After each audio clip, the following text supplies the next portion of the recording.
ऋषभ जल्दी चलो ऋषभ। ऋषभ जानकी पता नहीं किस हालत में होगी।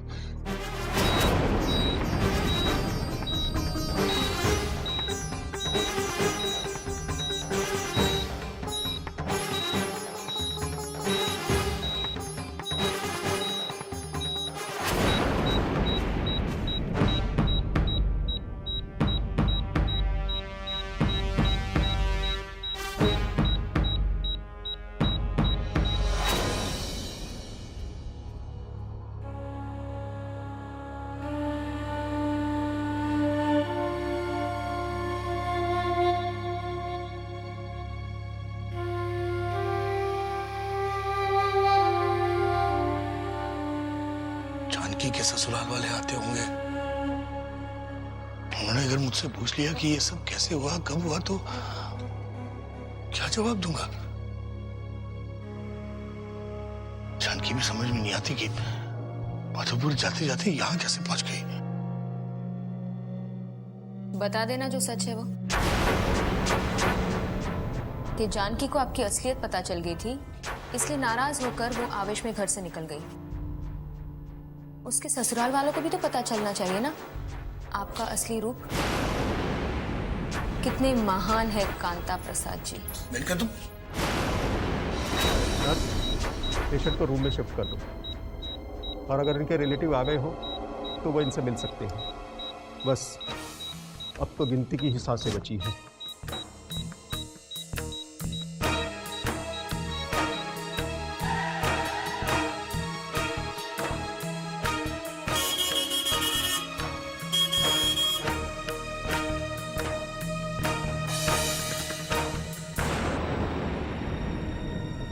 अरे भाई साहब, ये क्या हो रही है? रास्ता क्यों बंद? जी अभी अभी एक्सीडेंट हुआ है, पूरे के पूरे परिवार की मौत हो गई, कोई नहीं बचा। माँ बाप बच्चे पति पत्नी सब के सब।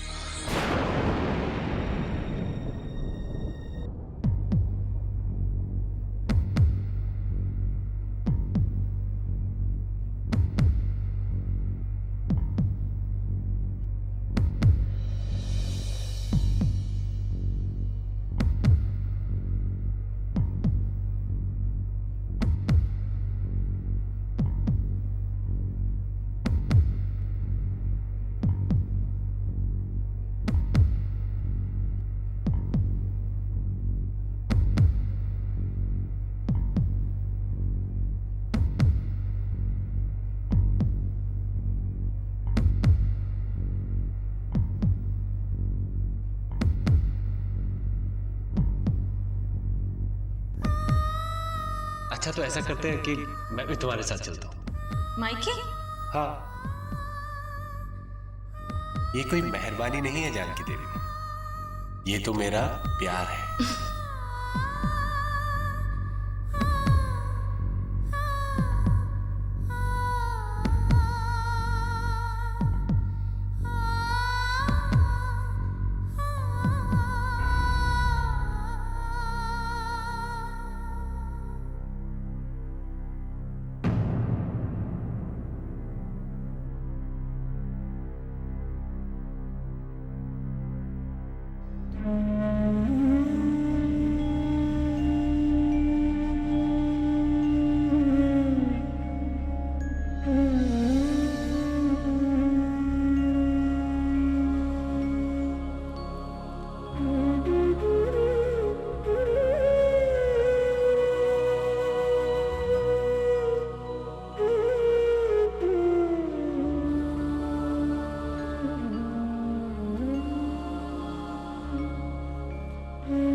Sorry, she is no more.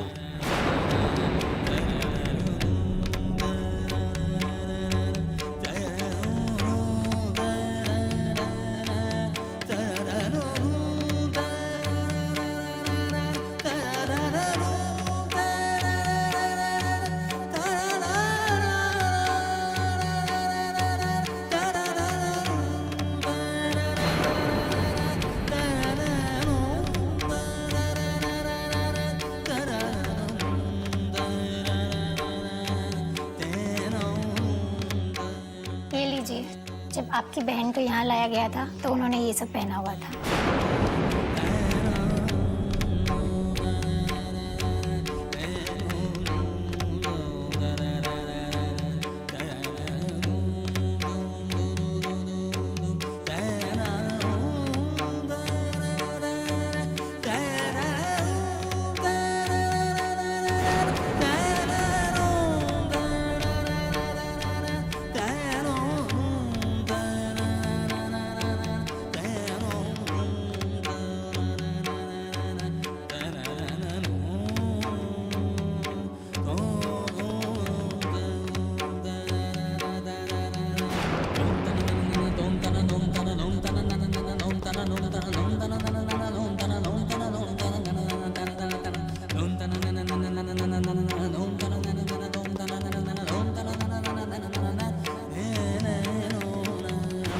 क्या करेंगे इनका बाप?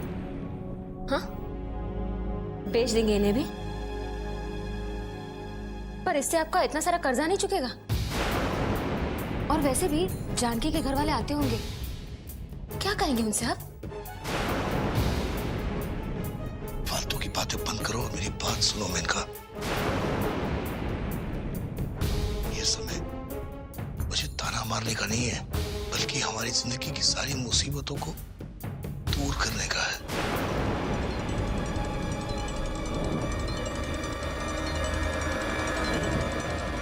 मेरे दिमाग में जो ख्याल आया है,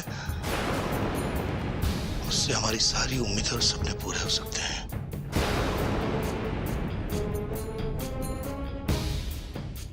मेरे सारे कर्जे चुक जाएंगे और तुम्हारी जिंदगी भी संवर जाएगी।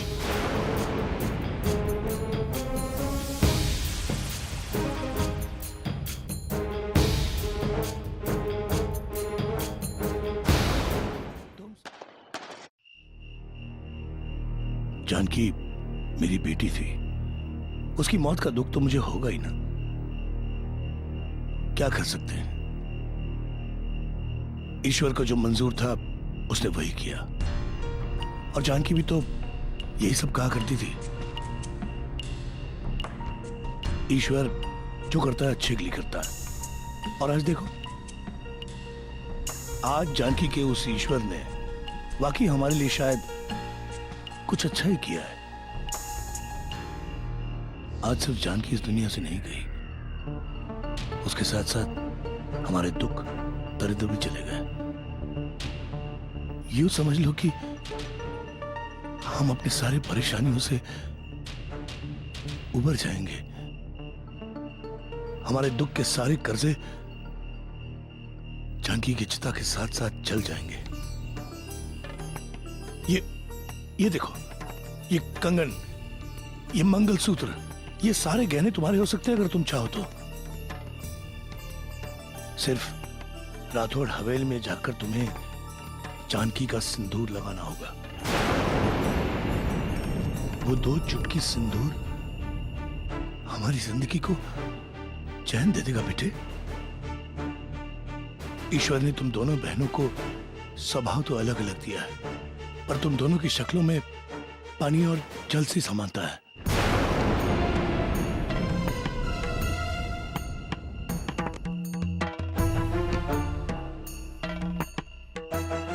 शक्ल एक होने से क्या होता है? बहुत सी बातें होती हैं। ऐसे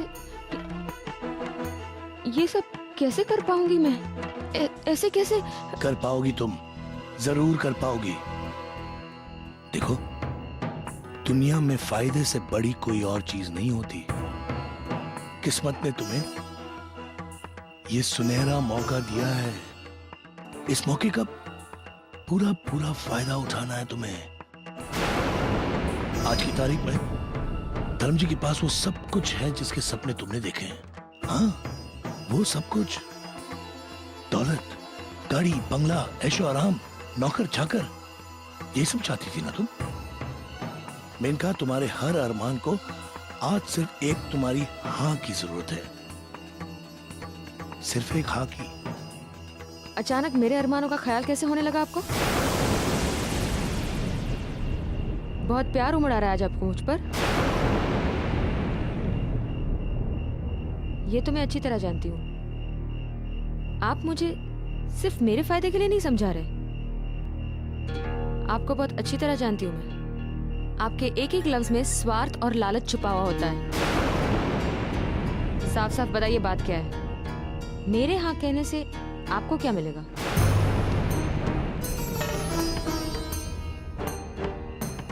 मुझे एक जमीन का टुकड़ा चाहिए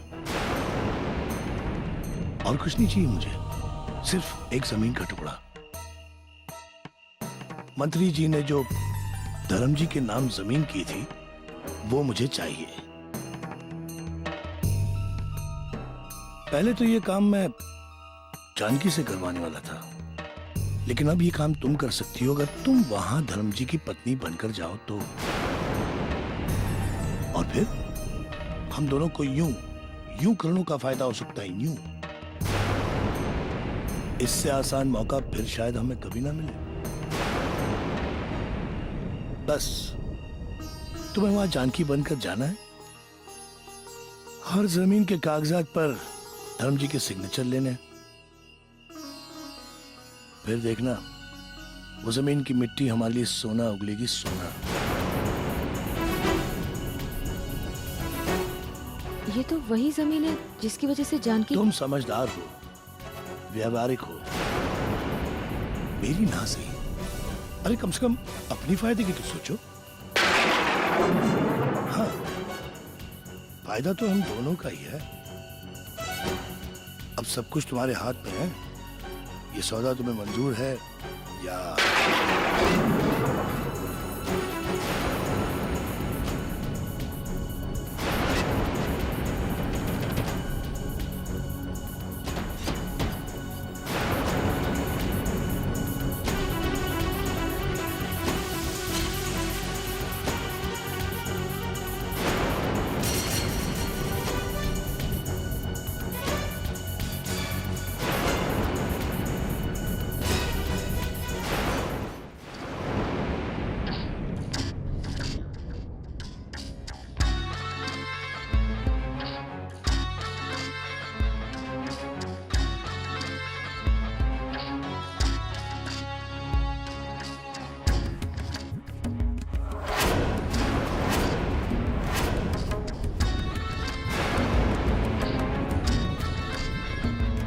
मैं तुम्हारा दर्द समझ सकती हूँ। हर औरत के कुछ अरमान होते हैं, सपने होते हैं। एक औरत का जीवन तभी संपूर्ण होता है जब उसे एक प्यार करने वाला पति, मान देने वाला परिवार और हंसता खेलता बच्चा मिले।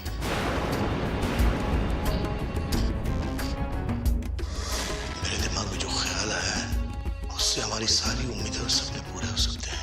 मेरे सारे कर्जे चुक जाएंगे और तुम्हारी जिंदगी भी सवर जाएगी। राठौड़ हवेली में जाकर तुम्हें जानकी का सिंदूर लगाना होगा।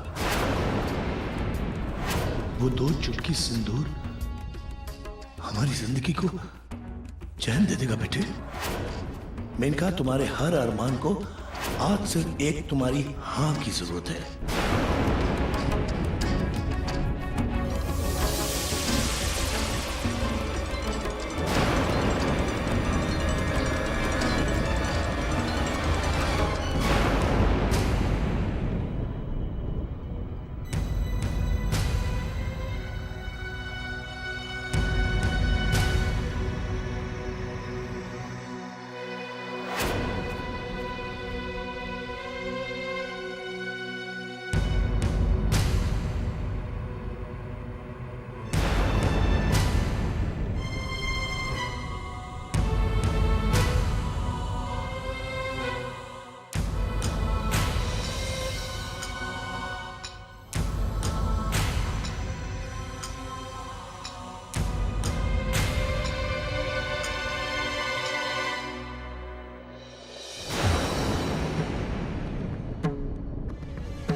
सुनिए, वो जानकी राठौड़। शुक्रिया भैया।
पापा, जानकी भाभी कैसी है?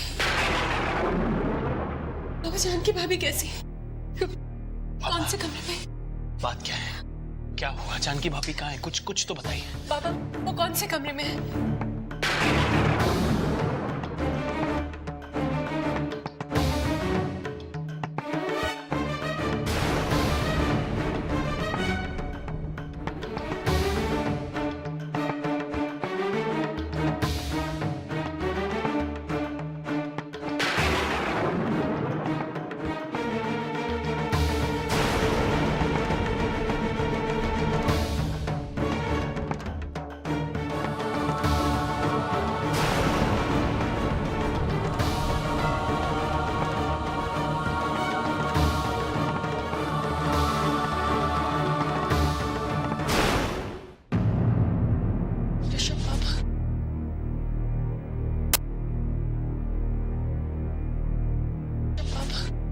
पापा, जानकी भाभी कैसी है?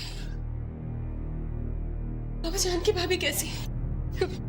कौन से कमरे में? बात क्या है? क्या हुआ? जानकी भाभी कहाँ है? कुछ तो बताइए। पापा, वो कौन से कमरे में है?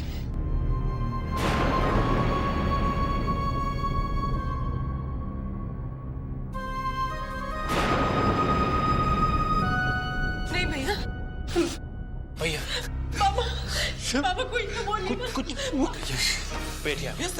यहाँ आइए। पापा, बताइए। कुछ पता चलेगा। अपना संभालिए अपने आप को। भैया ऋषभ, मैं पता लगा थी। नर्स, जानकी राठौड़ कौन से कमरे में है? संभालिए अपने।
भैया। जानकी, जानकी, जानकी,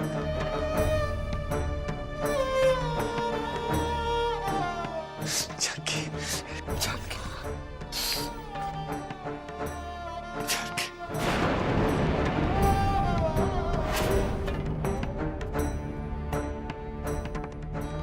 जानकी, तुम ठीक हो जानकी? जानकी, जानकी,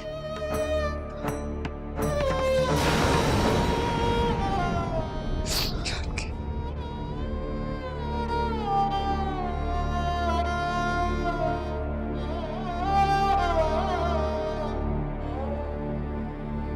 रानी बेटे, तुम्हारी जानकी भाभी बिल्कुल सही सलामत है।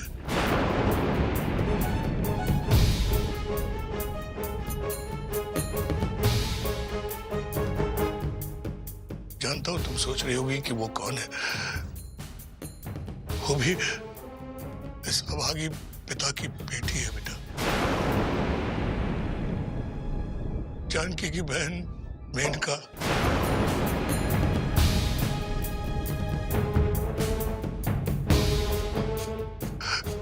मेरी मेनका मुझे छोड़कर चली गई बेटे।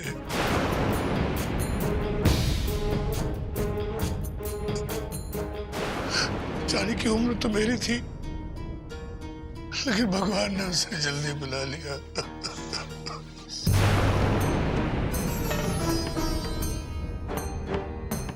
कल तक तो वो मेरी आंखों के सामने थी, अचानक एक पल में उस एक्सीडेंट की वजह से मुझसे कितनी दूर हो गई।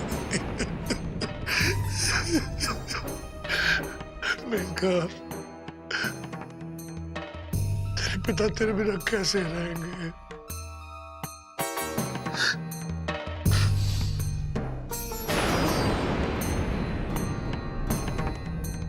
मेनका,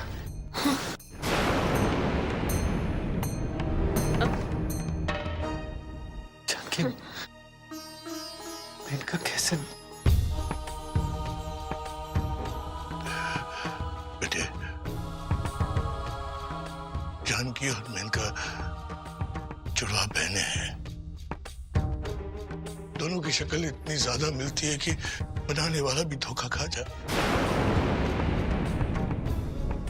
दरअसल जानकी श्लोक के लिए दवाई खरीदने जा रही थी और उतने में मेनका आ गई वहां पर और उसने जानकी को रोक लिया।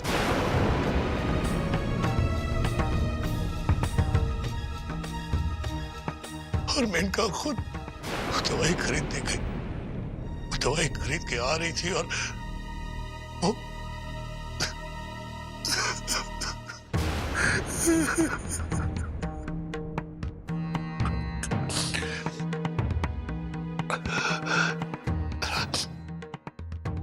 बेटे, जानकी का पर्स था मेनका के पास। शायद इसलिए अस्पताल में डॉक्टर और नर्सेस को गलतफहमी हो गई कि जानकी का एक्सीडेंट हुआ।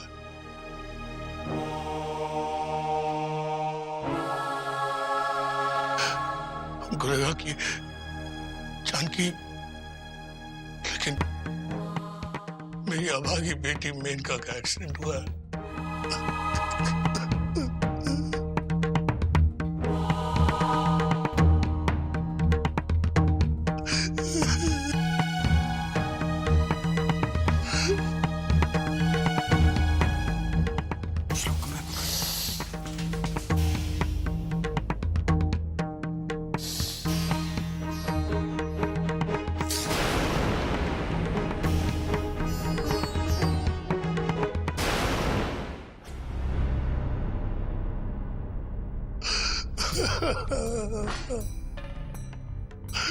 मेनका बेटे,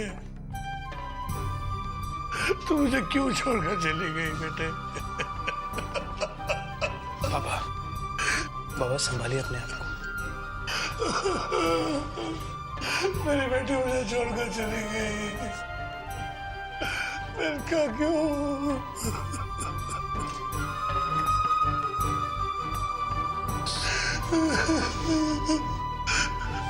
जानकी बेटा, हमारी बहन का हमें छोड़कर चली गई।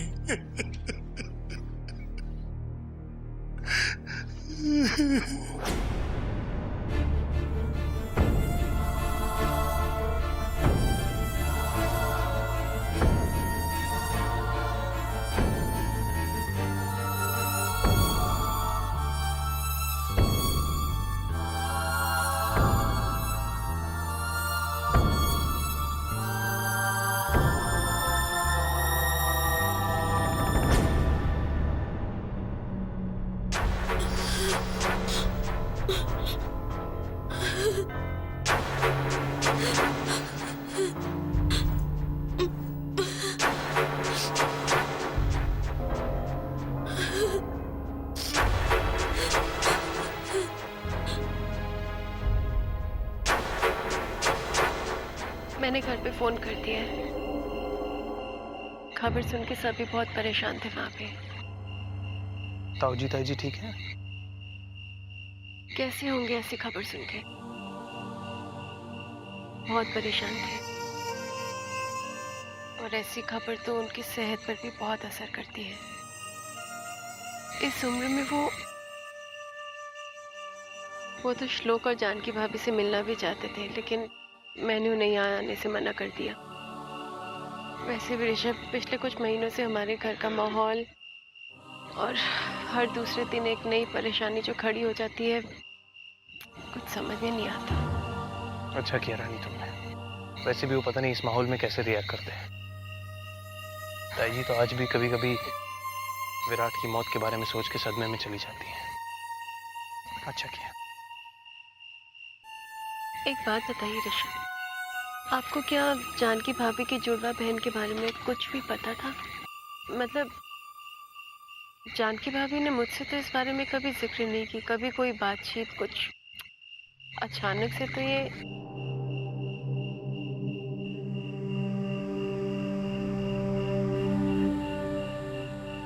रानी, जब रिश्तों में खटास आ जाती है ना, तब उन रिश्तों के बारे में बात करके क्या फायदा। मेनका जी के बारे में मुझे पता था,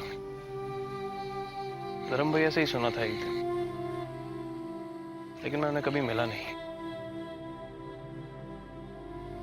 और जहां तक मुझे याद है, जानकी भाभी ने भी शायद ही कभी उनका जिक्र किया हो या उनकी बात की हो। वो तो धर्म भैया की शादी में भी नहीं आई थी। रानी, आज जब अस्पताल में मेनका जी का मृत शरीर देखा तो बहुत अजीब सा महसूस हुआ। ऐसा लगा जैसे हमारी जानकी भाभी हैं।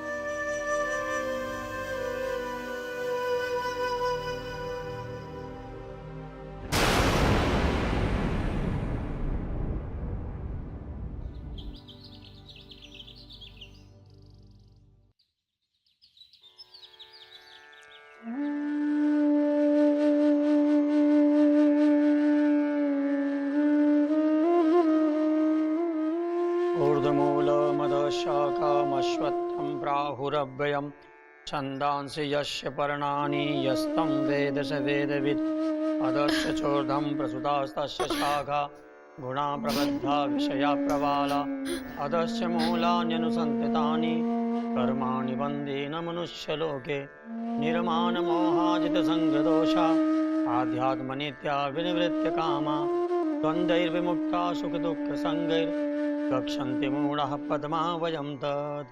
ये धागा बांधने के लिए कोई आगे आए। भाभी,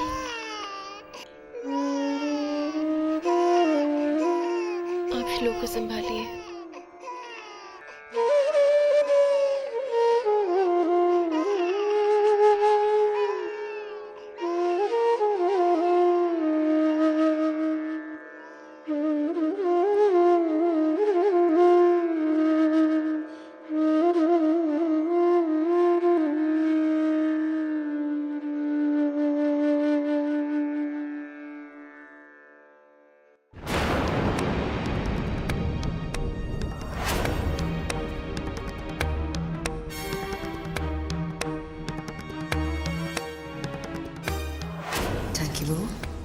पीर बाबा का तावीज है। ये तुम्हें हर बला से दूर रखेगा और तुम्हारी झोली में बहुत सारी खुशियां डालेगा।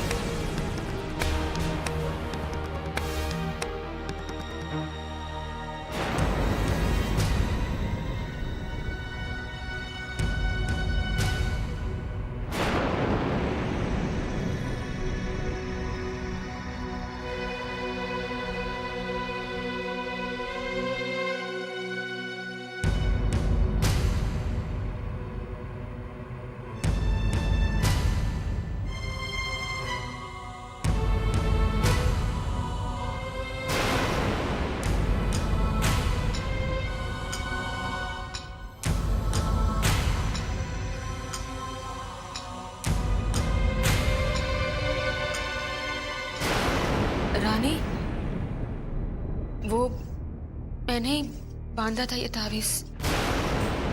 मैं जब यहाँ आई तो मेनका बहुत दुखी थी। पता नहीं कौन सी चिंता, कौन सा दुख उसे अंदर ही अंदर खाया जा रहा था। मुझसे मेनका की वो हालत देखी नहीं गई, इसीलिए ये तावीज अपनी बाह से निकालकर उसकी बाह पर बांध दिया।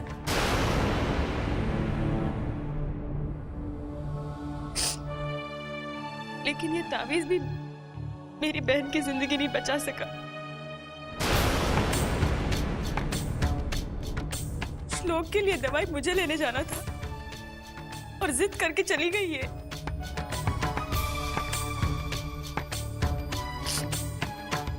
मेरे सर से तो सारी बलाएं टल गई,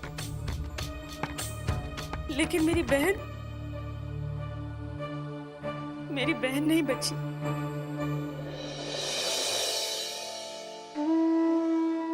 अपने आप को कभी माफ नहीं कर पाऊंगी मैं।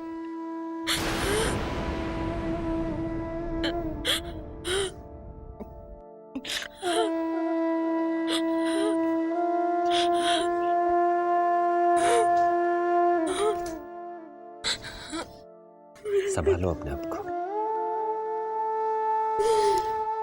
भाभी, आप ऐसे करेंगी तो आपकी बहन की आत्मा को शांति नहीं मिलेगी। प्लीज संभालिए अपने आप को।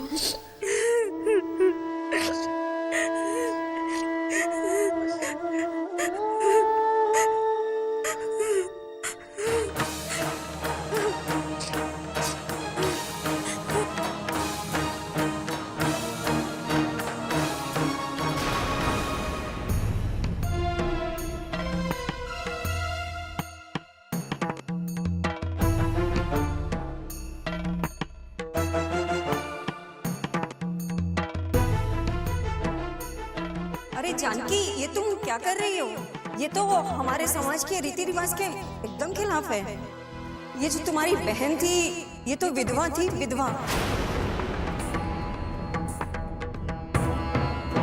कोई सुहागन नहीं और किसी विधवा की अर्थी पर लाल छोड़ा कोई भी नहीं डालता। कितनी अभागन है इस बेचारी को इस संसार से सुहागन की तरह विदा होने का सौभाग्य भी नहीं मिला। ये सब किस्मत की बात है। एक बहन को जिंदगी की सारी खुशियां और ऐशो आराम है और ये बेचारी इस संसार से जा रही है। अरे जब इस संसार में थी तो भी उसे कौन सा सुख था। पहले माँ चली गई, जैसे तैसे करके तो शादी हुई, और वो शादी भी क्या शादी थी। हाथों की मेहंदी बाद में गई, माथे का सिंदूर पहले चला गया।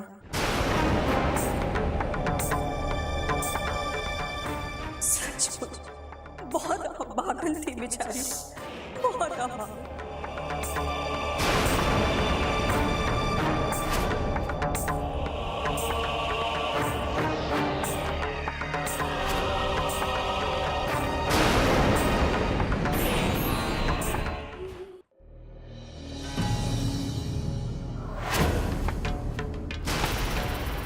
कितनी अभागन है।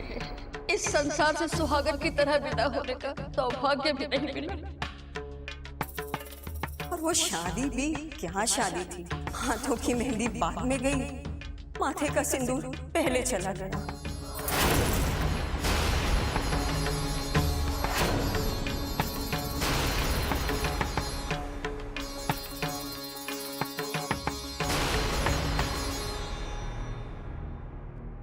जानकी, मैं तुम्हारा दुख समझ सकता हूं। मैं जानता हूं कि जब कोई अपना छोड़कर जाता है तो दिल कितना तड़पता है। और तुम इस तरह से हिम्मत हार जाओगी तो बाबा का ख्याल कौन रखेगा? उनका हमारे सिवा कौन है?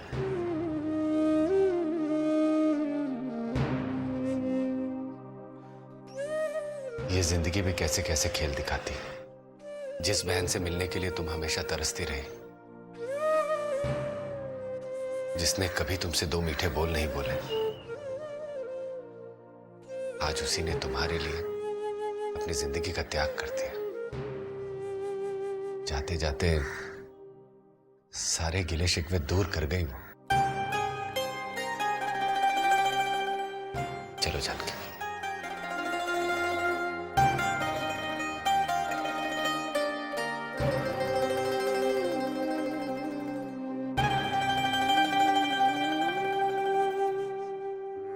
अब मेनका जी की शव यात्रा का समय हो रहा है। आप लोग इन्हें श्रद्धांजलि दे दीजिए।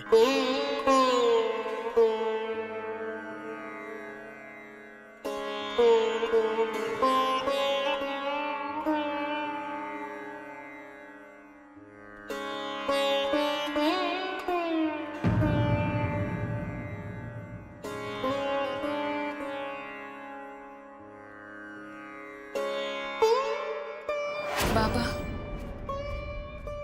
मत कीजिए ना ऐसा, बस कीजिए ना। और कितने धोखे देंगे अपनी बेटी को? पहले आपने मुझे धोखा दिया और अब मेरे परिवार की आंखों में धूल झोंकने जा रहे हैं। मत कीजिए ना ऐसा। ये बहुत ही सीधे लोग हैं, इन्हें अपनी लालच का शिकार मत बनाइए।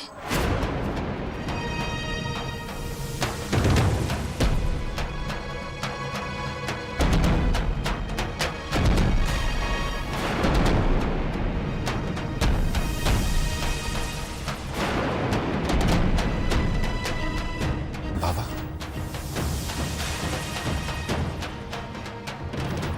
अरे बाबा, बाबा, बाबा, बाबा, बाबा संभालिए। आइए आइए बाबा, बाबा।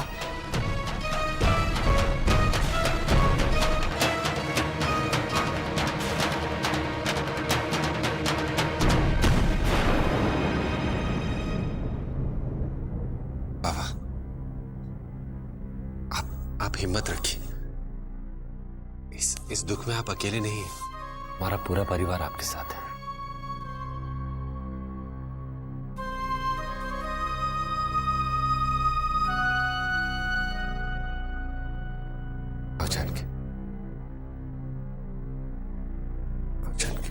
श्रद्धांजलि दे।